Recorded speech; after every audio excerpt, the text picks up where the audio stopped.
Here's the epitome of our generation right now. My son had 2 friends spend the night last night, right? Because it's Mardi Gras down here. So they get the week off in our area for school. Okay. My kid's homeschooled, so he's home anyway. But 2 of his friends from karate, we go to karate. I bring them home, spend the night. They stay up all night. But before they do, I like, you boys eat dinner? No, of course not. They went to karate kind of early in the evening. So I was like, my wife says, let them order pizza. So they order pizza.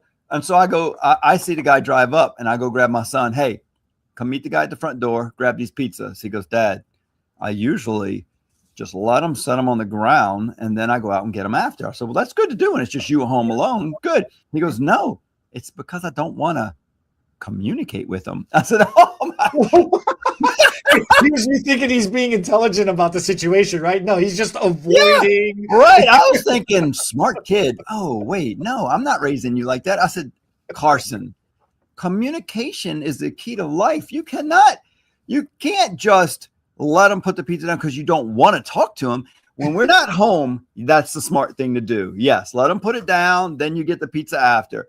But you need to want to talk to people. That's the people who run businesses, are successful, move forward in their lives. Too many people just want to be on their phones and don't want to communicate. And I get it. That's the new reality we're in. So I was like, no, boy, I'm not raising you like that. You need to communicate with people because that's would solve most of the problems we're dealing with and talking about today, right? Communication. Sure. Because maybe you didn't listen to the customer well enough right in the beginning when you talked about a service and you're talking about the service and you're saying, and they're saying, I want blah, blah, blah. And you're reading your own text and you're like, okay. And then you get started and you're like, wait, what? You wanted brown highlights. I did.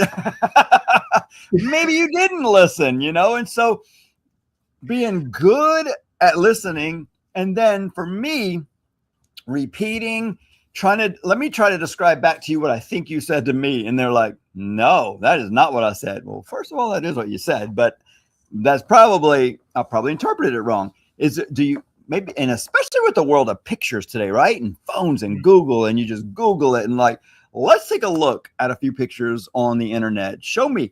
I'm going to go get whatever. I got a little bit more setting up. I'll go get you a cup of coffee, water, whatever you ask for.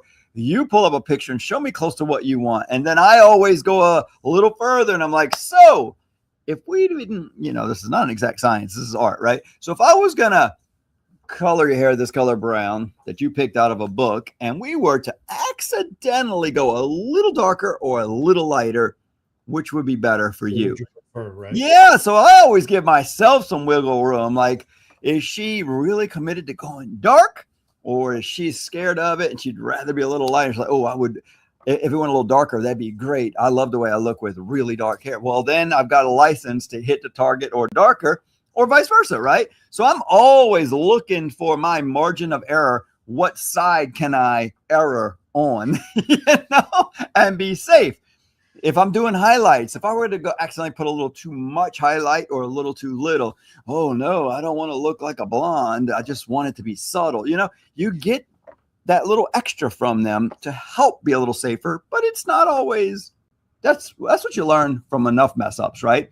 You just keep messing up over time and you learn, I should have asked more questions. I should have listened better.